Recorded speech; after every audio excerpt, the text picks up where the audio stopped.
Mas quando os homens resolveram seguir Satanás e os seus demônios, então eles vão ter o destino que eles escolheram.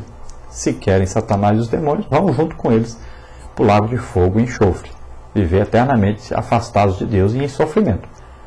Mas Deus não quer que isso aconteça.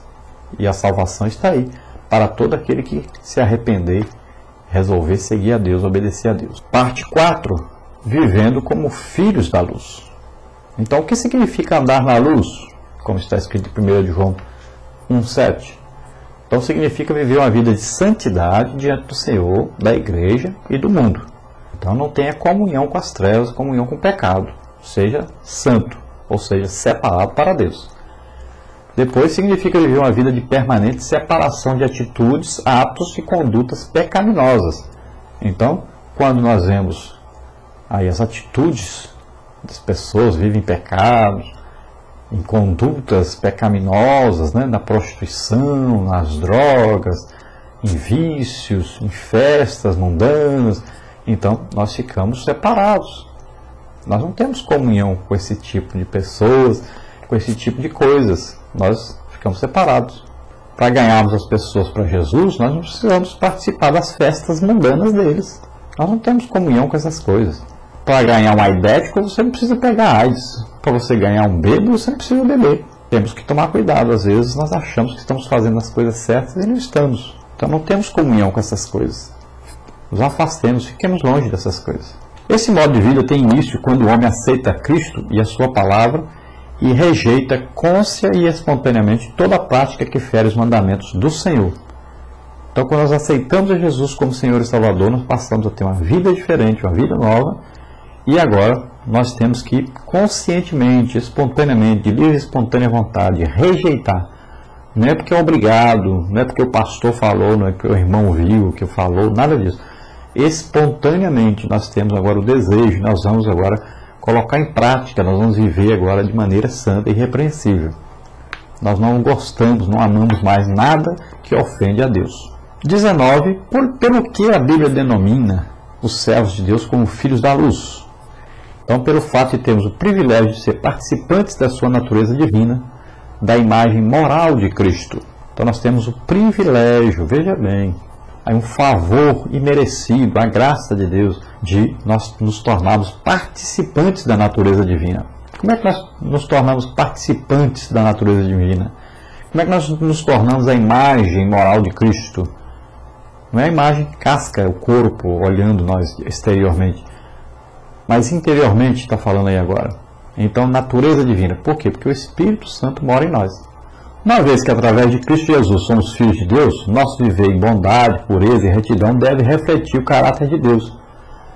Mateus 5,48 diz aí: sede vós, pois, perfeitos como é perfeito o vosso Pai que está nos céus.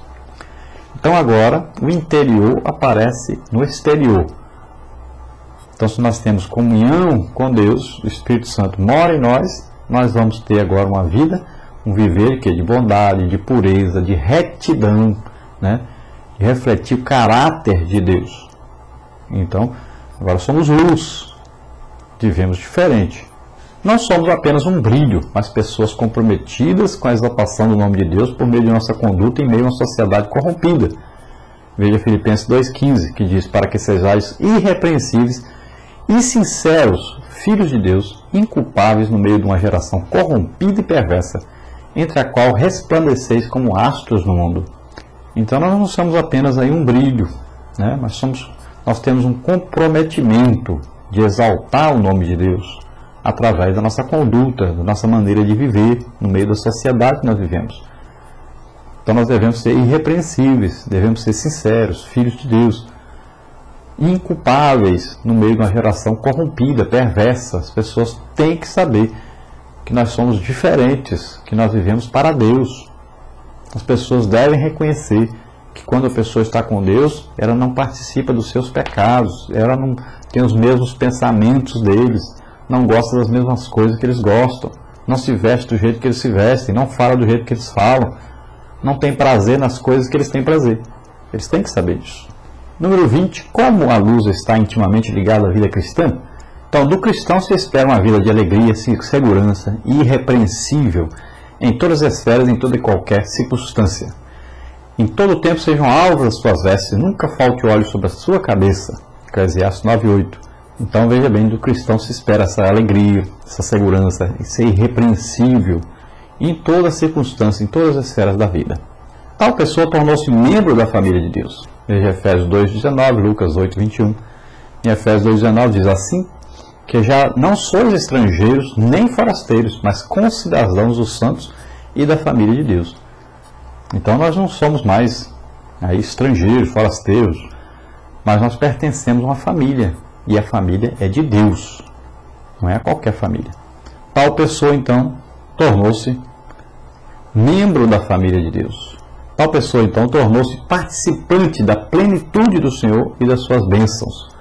Efésios 3:19 fala sobre isso. Se conhecer e conhecer o amor de Cristo, que excede todo entendimento, para que sejais cheios de toda a plenitude de Deus. Então nós devemos conhecer esse amor de Cristo, que está além de qualquer entendimento que nós possamos ter. Nós devemos participar dessa plenitude de Cristo. O que é plenitude? É o completo, ou seja, nós devemos conhecer não apenas a palavra de Deus, a salvação que Deus nos deu, mas também conhecer o poder de Deus em nossa vida. Tanto nós recebemos, como nós ministramos. Tanto nós somos ajudados, como ajudamos.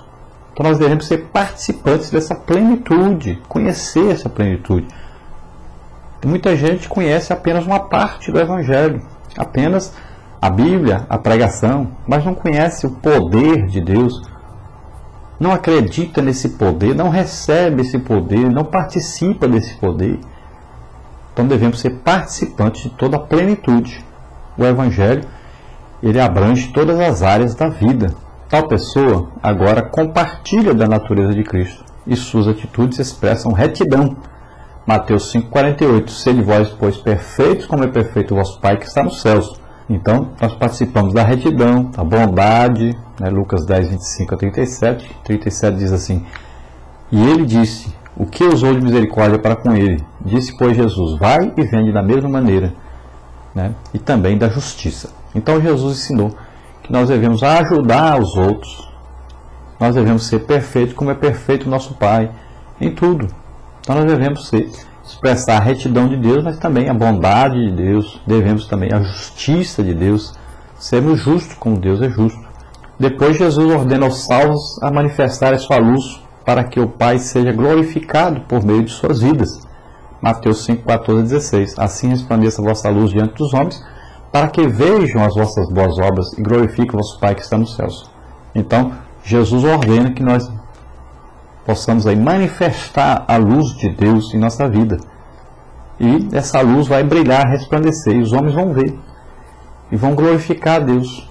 Embora vão combater, não queiram Deus, mas eles vão ter que reconhecer que você é de Deus, que você é luz e não trevas. E na conclusão, complete. Jesus é a luz do mundo, por ele fomos feitos filhos da luz.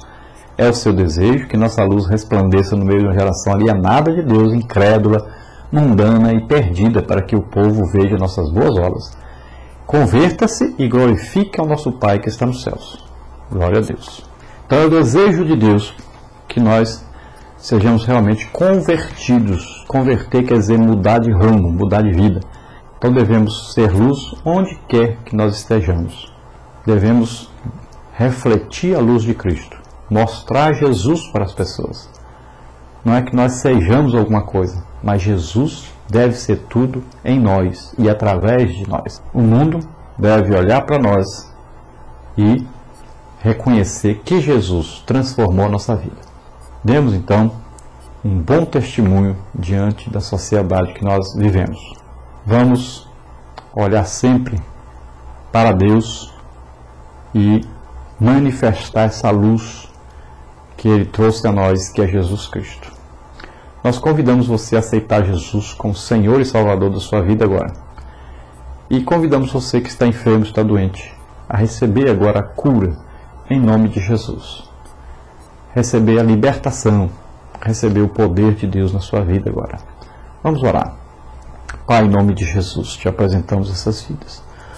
Ó Deus, salva agora neste momento. Remar clustene condahare gutermarare. Oh, varanhajarai. Oh, Senhor, revela a eles o sacrifício na cruz que Jesus fez por nós. Oh, Senhor, salva agora em nome de Jesus, eu te peço. Pai querido, visita poderosamente agora essas vidas que estão enfermos, doentes. Em nome de Jesus, eu repreendo toda enfermidade, toda possessão maligna, em nome de Jesus. Ministro agora, Pai, a tua libertação, a tua cura, em nome de Jesus. Amém. Glória a Deus.